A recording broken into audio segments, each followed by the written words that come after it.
Talagang kumakanta ako sa ano, Paano ka nakapasok sa Pen-Pen? Nag-audition ka? audition. Oo. Yan, tapos, kasi parang tinatanggap nila lahat ng mga, yun nga, yung mga batang gusto talaga. So dati, Sarah, parang, kunyari, siyempre bata ka pa, nag-audition ka for a TV show. Siyempre may mga kasabay ka, di ba, ng mga bata rin, or mas... Feeling mo ba dati parang, oh, siguro, hindi ako matanggap nito, kasi sobrang liit ko, to sila, ang laki nila, tapos parang ganun. May mga ganun ba?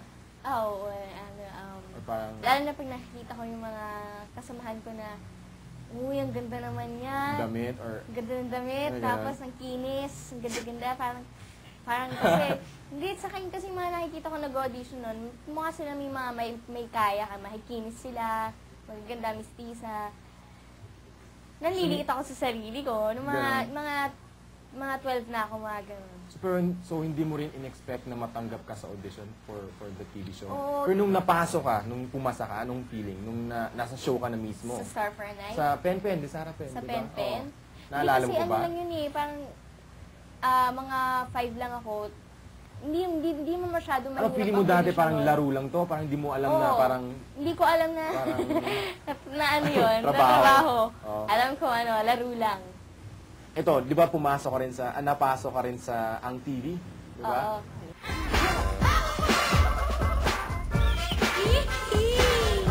Ito mo naman, paano ka napasok sa MTV? sa Ang TV? Ang TV. Ayun. Ayun, maraming syempre screenings, maraming auditions na Auditions kailangang din. pagdaanan. Ayun, Ay, sobrang ilang taong ka na nun? mga 6 gano'n o 5. Mga ganyan. Okay. 7. Excuse me? Yes, miss!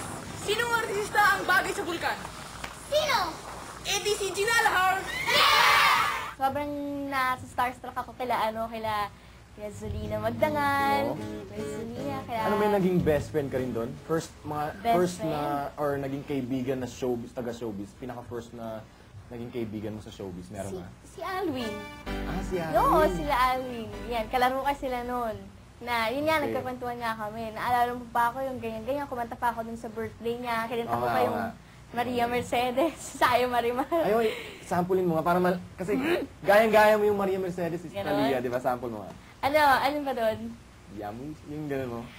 Mariana del Barrio. Yan. Sige, sige. Sige. Ano nga? Maria Mercedes por Sevilla usted.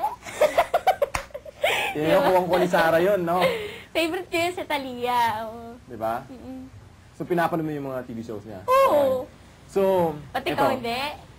Dati napapanood ko siya, siyempre. Okay. Ito.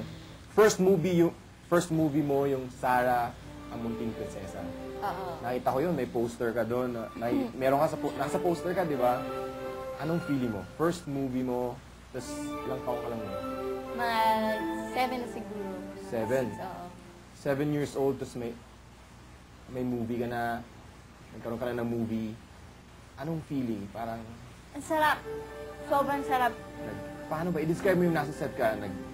Nag-iintayan ba? Or maaga ka ba dumating sa set? Excited ka kasi syempre first movie mo? Or paano? Ano yan eh, ang shooting nun sa Baguio. Para kunwari nasa Switzerland yata yun. Yung setting Pero ng Baguio lang. story. Pero Baguio. Okay, tapos naman yun eh. Nga, Okay.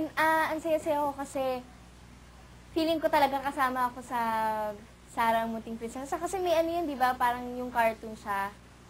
Na, Sige. Yung Kasi hindi ko ba- napanood. Ikwento mo nga kasi hindi ko napanood eh. ayun, tapos sobrang saya ko kasi isa ako sa mga naging kaklase ni Camille Prats. Oo. Yun. Yun nga, feel Pero na marami feel ko. kayong bata nun, di ba? Oo, tapos So, ang may saya. mga scenes doon na kailangan disiplinado kami, yung pagkain namin, parang maharli ka talaga yung mga ganun. Tapos may mga painting session, ganyan-ganyan. Parang feeling ko, ay, yaman ko naman. Oo, Pero yun. ngayon, di ba, may sarili ka ng soap opera, di ba? Oo nga, Sarah the kasi Pink eh. Princess. Oo.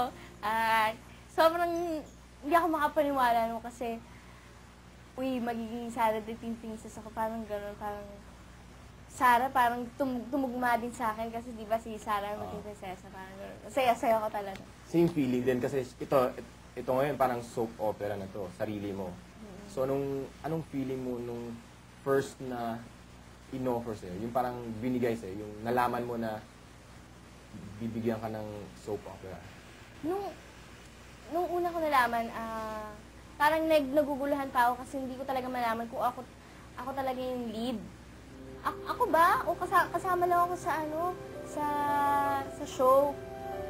Nagulat talaga ako nung, ako yung lead, Sarah! Yan, pangalan mo. Sabi ko, nagulat talaga ako, hindi ko talaga akalain na bibigyan ako ng ganung project ng ABS-CBN. Sobrang hindi ako makapaniwala. Unti-unti nang nabubuo ang pangarap ni Sarah. Pero bago ang lahat, maraming pagsubok muna ang kanyang dinaanan. Ano-ano ang mga ito? And how did she get through it?